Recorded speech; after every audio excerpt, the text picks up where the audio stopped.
राम राम किसान भाइयों, एक बार फिर हाजिर आपके लिए नए वीडियो लेके। आज के इस वीडियो में हम बात करेंगे इसबगोल की खेती है वो कैसे की जाए। आप भी इसबगोल की खेती करके है वो लाखों रुपए कमा सकते हैं। बहुत ज़्यादा मुनाफा देने वाली फसल है ये। अगर आपने अभी तक हमारे चैनल को सब्सक्राइब नहीं किया तो प्लीज़ सब्सक्राइब कर ले, क्योंकि ऐसे ही नई नई वीडियो हम आपके लिए लेकर आते रहते हैं। वीडियो को पूरा लास्ट तक देखिए, ताकि हमने आपको सारी जानकारी दी है कि कहाँ इसकी खेती की जाती है, कहाँ से आपको इसके बीज मिलेंगे, कितने रुपए किलो बीज आते हैं, कौन सी इसके लिए जलवायु उपयुक्त होती है, कौन सी मिट्टी काम में ली जाती है, कब इसकी खेती की जाती है, आदि सभी प्रकार की A to Z जानकारी है इसबगोल की खेती की हम आपको देने वाले हैं। वीडियो को एंड तक ज़रूर देखें ताकि आपके सारे कन्फ्यूजन हो वो दूर हो सके। और अभी तक आपने हमारे चैनल को सब्सक्राइब नहीं किया है तो प्लीज़ सब्सक्राइब कर ले, ताकि ऐसे ही नई नई वीडियो टेक्निकल खेती के आप रिलेटेड आपको मिलते रहे। सबसे पहले आज के इस वीडियो में हम बात करेंगे इसबगोल की खेती के बारे में। संपूर्ण जानकारी है वो लेते हैं। तो आजकल ये औषधीय खेती का चलन है वो तेज़ी से बढ़ रहा है। किसानों की जानकारी के लिए बता दें कि हम कम समय में तैयार होने वाली इसबगोल की फसल है किसानों को मालामाल कर सकती है। इसबगोल एक औषधीय प्रजाति का पौधा है। देखने में ये पौधा झाड़ी के समान लगता है। फसल के रूप में इसमें गेहूं जैसी बालियां लगती है। इसबगोल की भूसी में अपने वजन के कई गुना है वो पानी सोखने की क्षमता है वो रहती है। मतलब ये दिखने में एक झाड़ी नुमा पौधा होता है, अपने गेहूं की तरह ये पौधा होता है। इसमें गेहूं की तरह बालियां वगैरह है वो आती है, और इसका जो चारा होता है उसमें पानी सोखने की बहुत ज़्यादा क्षमता है वो होती है। ये एक औषधीय पौधा है, इसमें प्रोटीन वगैरह है वो भरपूर मात्रा में पाया जाता है, तथा इसका बाज़ार भाव है वो भी बहुत ज़्यादा रहता है, तथा इसके चारे का बाज़ार भाव है वो भी आपको बहुत ज़्यादा मिलने वाला है। तो आज के इस वीडियो में हम आपको इसबगोल की संपूर्ण जानकारी है वो देने वाले हैं। इसकी खेती है वो कैसे आप कर सकते हैं। अब बात करते हैं भारत में इसबगोल की खेती है वो कहाँ कहाँ होती है। भारत में इसबगोल की खेती सबसे ज़्यादा है वो राजस्थान, हरियाणा, पंजाब, गुजरात और मध्य प्रदेश में अधिक की जाती है। इसबगोल का इस्तेमाल कई प्रकार की बीमारियों को दूर करने में किया जाता है। वहीं इसकी पत्तियां पशुओं के चारे के रूप में भी काम में ली जाती है। इस तरह से किसानों को दोहरा लाभ है वो होता है। पशुओं के चारे का प्रबंधन भी अलग से नहीं करना पड़ता है। इसबगोल की फसल तैयार होने पर मंडी में भी इसके अच्छे भाव हैं वो मिलने वाले। इसके फसल के भी अच्छे भाव मिलते हैं, और बाजार जो चारा आता है चारा का भी आपको 1 कुंटल के हैं वो 25,000 रुपये से ज़्यादा भाव है वो मिलने वाले हैं, क्योंकि ये बहुत ही लाभदायक रहता है। चारे पशुओं के लिए भी रहता है, और ये इसबगोल के जो दाना आता है, मतलब जो बीज वगैरह है जो निकलता है, उसका बाजार भाव है वो भी बहुत ज़्यादा आता है। तो ये दोहरी पैदावार देने वाली फसल है, मतलब किसानों को बहुत जल्दी मालामाल बनाने वाली फसल है। अगर आप गेहूँ वगैरह ऐसा कुछ बा रहे हैं या ऐसा कुछ उगा रहे हैं, गेहूँ जो वगैरह है, मूँगफली वगैरह है, ऐसा कुछ उगा रहे हैं, तो आपको एक बार इसबगोल की खेती है वो ज़रूर करनी चाहिए। अब बात करते हैं इसबगोल की उन्नत खेती के लिए उम्दा किस्मों का चयन है वो कैसे करें। अब बात करें इसबगोल का पौधा ऐसे चुने। इसबगोल की 5 प्रमुख किस्में हैं जो सबसे ज़्यादा पैदावार देती है। मतलब 5 प्रमुख किस्म है जो सबसे ज़्यादा पैदावार देती हैं, वो हम आपको डिटेल में बताएंगे 5 कौन कौन सी फसल है। पहली आती है गुजरात इसबगोल 2 के नाम से आती है। इसबगोल की ये किस्म है गुजरात क्षेत्र के लिए उपयुक्त और बढ़िया मानी जाती है। ये किस्म 118 से 125 दिन में पककर तैयार हो जाती है।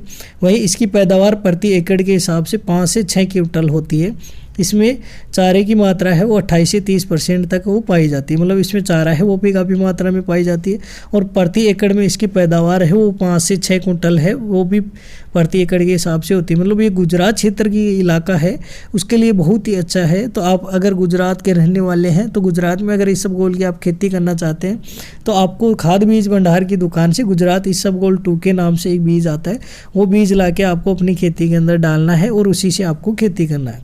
तो ये थी सबसे उन्नत किस्मों में 1 नंबर पर। अब 2 नंबर पे आती है RI 89 इसबगोल। मतलब इसबगोल की अन्य बड़ी किस्म में RI 89 है।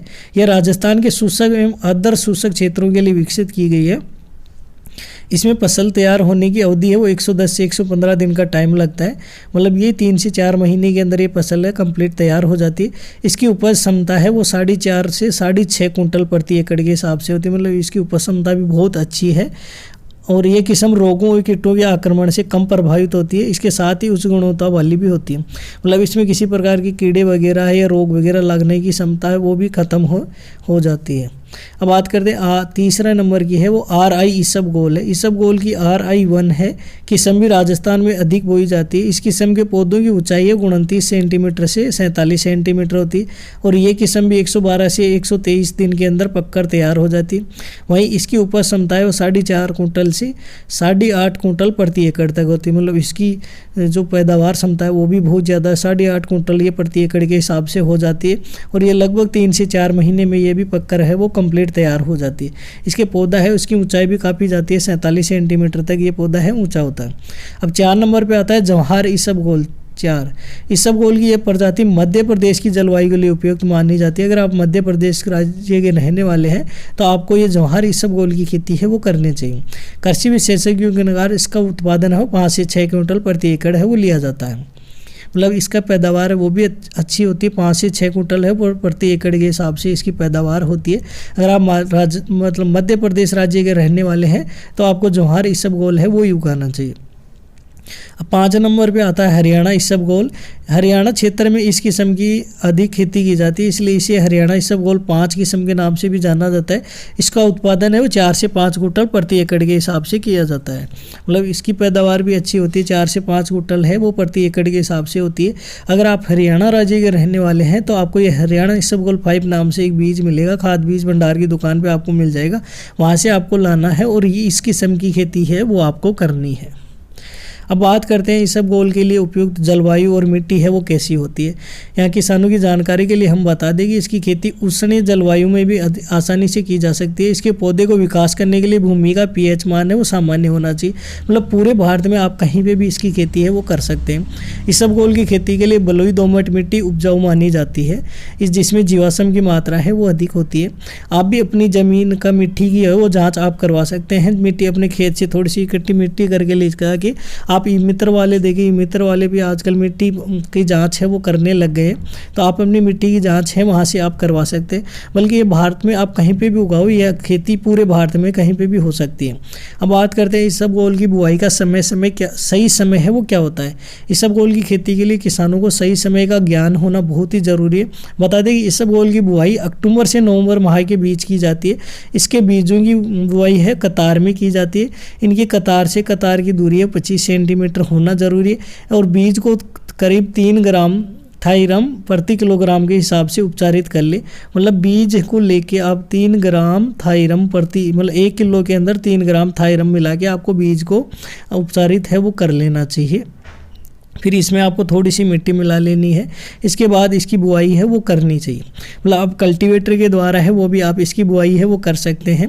ये 25 से 30 सेंटीमीटर एक पंक्ति से दूसरी पंक्ति की है वो दूरी रहती है इसके अंदर, और ये आप कल्टीवेटर से इसकी बुआई है वो आसानी से कर सकते हैं।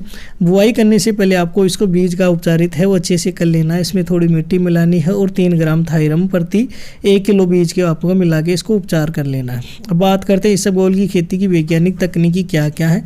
अच्छी पैदावार के लिए उन्नत किस्म के बीजों की है वो आवश्यकता होती है। मतलब जो अच्छी क्वालिटी के बीज हैं वही आपको लाने हैं। कौन कौन सी अच्छी क्वालिटी के बीज हैं वो पहले हमने आपको बता दिए हैं। इसी प्रकार से खेती को तैयार करना है, उसमें कंपोस्ट खाद वगैरह डालकर आप प्रयोग कर सकते हैं। वहीं फसल उगाने के समय समय पर इसकी सही देखभाल करना है। और कुछ महत्वपूर्ण बातें बताई जा रही है आपको, कौन कौन सी महत्वपूर्ण बातें ये अपन जान लेते हैं। खेती की मिट्टी को अच्छी तरह से उपचारित कर ले ताकि फसल में किसी रोग का प्रकोप नहीं होना चाहिए। ज़मीन की 2 से 3 बार अच्छे से जुताई कर ले, मिट्टी को भरपूरी बना ले। इसके बाद दीमक एवं अन्य भूमिगत कीटों की रोकथाम के लिए अंतिम जुलाई के समय क्यूनोल्फोस 1.5% 10 किलोग्राम प्रति एकड़ की दर से मिट्टी में ये मिला दें। मतलब 1 एकड़ के अंदर 10 किलोग्राम आपको ये मिलाना है।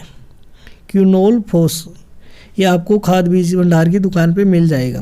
अब बात करते हैं मिट्टी जनित रोगों से फसल को बचाने के लिए ट्राइड्रोकोमा वेरिड की 1 किलो मात्रा को 1 एकड़ खेत में 100 किलो गोबर की खाद में मिलाकर खेत की अंतिम जुताई के साथ मिट्टी में मिलाएं। जब आप खाद वगैरह डाल रहे हैं तब आपको ये दवाई है वो मिलानी है।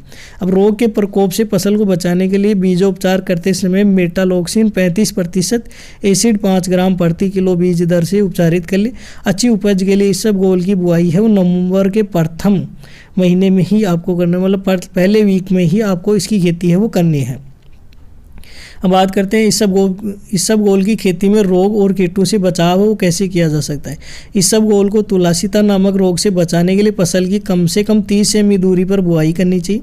अगर हो सके तो कतार पूर्व से पश्चिम से पूर्व दिशा की ओर निकाले। अन्य दिशाओं में कतार निकालने से रोग का प्रकोप है वो अधिक बढ़ता है, क्योंकि अगर हवा इधर उत्तर से दक्षिण साइड में अगर हवा चलती है तो आपको यह है अब पूर्व से पश्चिम ही आपको लाइनें निकालनी है। फसल के लिए सही पकने के लिए आवश्यक है ज़मीन की शुष्क रही। पकाव के समय बारिश होने से बीज झड़ जाते हैं और इनका छिलका है वो फूल जाता है। जब पक जाती है फसल तब आपको इसकी सिंचाई है बिल्कुल नहीं करनी है। अब इसबगोल की फसल में उर्वरक कौन सा डालने, प्रति एकड़ 12 किलो नेत्रजन और 10 किलो फास्फोरस की ज़रूरत होती है, ताकि फसल जल्दी बढ़कर अधिक उत्पादन है वो दे सके। यदि दीमक का प्रकोप है तो इसके नियंत्रण के लिए क्लोरोफोरिस 25 EC 2.47 लीटर पानी में सिंचाई ज़मीन में कर दें। मतलब आपको अगर दीमक वगैरह लग रही है तो क्लोरोपायरेसिस ये 25 EC है वो 2.5 लीटर पानी में मिलाकर और ज़मीन के अंदर है वो छिड़क देना है, या जब भी आप सिंचाई कर रहे हैं तो उसके अंदर आपको ये डाल देना है। तो ये था इसबगोल की फसल में उर्वरक है खाद बीज वगैरह है वो आपको कैसे डालने। अब बात करते हैं इसबगोल की बाज़ार भाव वो क्या रहता है। इसबगोल कम लागत में अधिक मुनाफा देने वाली फसल है। ये तकरीब 115 दिन में पककर तैयार हो जाती है। 1 हेक्टेयर में तकरीबन ये 10 से 15 क्विंटल तक इसबगोल की उपज हो सकती है। इसे मंडी में बेचने पर 1 क्विंटल का भाव है करीब 12,500 रुपये से लेकर 15,000 रुपये तक का भाव मिलता है, 1 क्विंटल का मिलता है। और ये 1 हेक्टेयर के अंदर 10 से 15 क्विंटल है वो आसानी से हो जाती है। और ये मतलब 3 से 4 महीने में पककर ये फसल है पूरी तरीके से तैयार हो जाती है। अगर आप इसकी नवंबर में बुआई करते हैं तो आपको ये दिसंबर, जनवरी, फरवरी, मार्च तक ये फसल है आपको कंप्लीट मिल जाएगी। और ये 3 महीने के अंदर ये आप फसल से अच्छा उत्पादन ले सकते हैं। अगर आप 1 हेक्टेयर में इसकी खेती कर रहे हैं तो ये आपको 15 क्विंटल उपज मिल जाएगी। और बाज़ार में भाव है उसके 12,500 रुपये प्रति क्विंटल से लेके 15,000 रुपये क्विंटल के मिलने वाले हैं। तो ये बहुत ही मुनाफा देने वाली फसल है। साथ ही इसका जो चारा बचता है उसका भाव भी बहुत ही अच्छा मिलता है। अब बात करते हैं इसबगोल की खेती में कुल लागत है वो कितनी आती है। अब लागत की बात करें तो खेत तैयार करने में खर्चा आएगा 3,000 रुपये का, बीज खर्चा आएगा 10 किलोग्राम के हिसाब से 600 रुपये का, बुआई मजदूरी आएगी 1700 रुपये, कीटनाशक दवाइयों उर्वरक पर खर्चा होगा 1200 रुपये, सिंचाई एवं निराई गुड़ाई का खर्चा है वो 1500 रुपये, फसल कटाई का खर्चा है वो 1600 रुपये, अन्य खर्चे करीब माना जाए तो 1200 रुपये। कुल लागत आती है इसकी 10,800 रुपये। मतलब अगर आप 1 एकड़ में इसकी खेती कर रहे हैं तो कुल लागत जो आपको लगने वाली है वो 10,800 रुपये पूरा टोटल खर्चा है वो होने वाला है। या हमने एक पॉइंट का खर्चा है वो आपको यहाँ पे बता दिया है। ये लमसम आप इसको 10,800 से ज़्यादा अधिकतम अगर पकड़ते हैं तो 15,000 रुपये से ज़्यादा 1 एकड़ का खर्चा है वो आपके नहीं होने वाला है। तो ये है इसबगोल की खेती से मुनाफा है वो बहुत ज़्यादा होता है, खर्चा है वो बहुत ही कम होता है। खर्चा हमने यहाँ पे कैलकुलेशन किया है, टोटल ये 10-11 रुपये खर्चा आ रहा है। अपन इसको मोटा मोटा है 15,000 रुपये पकड़ लेते हैं। अब बात करते हैं इसबगोल की खेती से कमाई है वो कितनी होती है। अगर 1 हेक्टेयर में उत्पादन मान लो आपका 15 क्विंटल हो जाता है तो इसका बाज़ार भाव है 12,500 रुपये प्रति क्विंटल के हिसाब से। तो 15 गुणा 12,500 तो यह होता है 1,87,000 रुपये। और लागत आती है अपने 10,800 रुपये। तो शुद्ध मुनाफा हो जाता है 1,87,000 माइनस 10,800 बराबर आता है 1,76,600 रुपये। तो ये लगभग 2.25 लाख रुपये आपको 1 हेक्टेयर से इसकी कमाई है वो होने वाली है। मात्र 4 महीने के अंदर अगर आप 1 हेक्टेयर में इसकी खेती करते हैं तो 1,75,000 रुपये आपकी कमाई है वो बीज से होने वाली है। इसके साथ ही इसमें चारा है वो एक्स्ट्रा निकलता है, उसका बाज़ार भाव है वो भी अच्छा मिलता है। उसका बाज़ार भाव लगभग 25,000 रुपये वो प्रति क्विंटल के हिसाब से रहता है। तो उसका मुनाफा है वो भी आप ले सकते हैं। कितना चारा निकलता है वो भी आज के इस वीडियो में हम आपको बताने वाले हैं। तो अगर बीज से मुनाफा है हो रहा है वो 1,75,000 रुपये मात्र 4 महीने के अंदर इस फसल से आपको मिलने वाला है। इसमें खर्चा बहुत ही कम होता है। अब बात करते हैं इसबगोल के फ़ायदे क्या क्या है। इसबगोल में चारा भी निकलता है। इस चारे का भाव है 25,000 रुपये प्रति क्विंटल तक मिलता है। 1 हेक्टेयर में करीब 5 क्विंटल चारा है वो निकलता है। तो ये हो गया 1,25,000 रुपये और वो ये 1,75,000। तो आपको 3 लाख रुपये प्रति हेक्टेयर के हिसाब से इस फसल से आप आसानी से कमा सकते हैं। आपके खर्चा होगा वो मात्र 10 से 15,000 रुपये का खर्चा होने वाला है। अब इसबगोल बहुत ही उपयोगी औषधीय फसल है। इसका उपयोग पाचन तंत्र को मजबूत करने, मोटापा दूर करने में किया जाता है। इसबगोल के चारे में सबसे ज़्यादा औषधीय गुण पाए जाते हैं, लेकिन चारा रहित बीज का उपयोग है पशुओं मुर्गियों को आहार के रूप में भी दिया जाता है। मतलब जो चारा है वो चारा तो अपन बाज़ार में बेच सकते हैं। इसके अलावा भी अगर कुछ वो बचता है अपने पास बीज वगैरह है तो उसको अपन पशुओं को या मुर्गियों को वो भी अपन चारे के रूप में है वो दे सकते हैं। मतलब इसका है मुनाफा वाली, बहुत ही मुनाफा देने वाली फसल है ये। इसका चारा है वो सबसे ज़्यादा महंगा बिकता है, 25,000 रुपये प्रति क्विंटल के हिसाब से।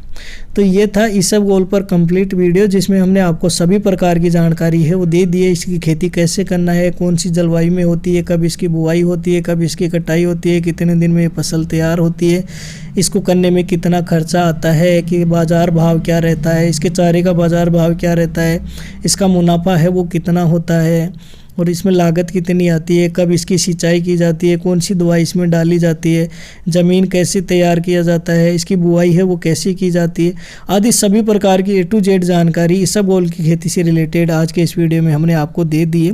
फिर भी अगर कुछ छूट गया हो, कुछ भी पूछना चाहते हो, किसी प्रकार की कोई जानकारी अगर आप हमसे लेना चाहते हो तो आप हमें कमेंट करके ज़रूर पूछें। हम आपके हर कमेंट का वो जवाब देने वाले हैं। और अगर अभी तक आपने हमारे चैनल को सब्सक्राइब नहीं किया है तो प्लीज़ सब्सक्राइब कर ले, क्योंकि ऐसे ही नई नई वीडियो हम किसान भाइयों के लिए रोज़ाना लेकर आते रहते हैं, ताकि किसानों का मुनाफा है वो बढ़ सके, आमदनी है वो बढ़ सके।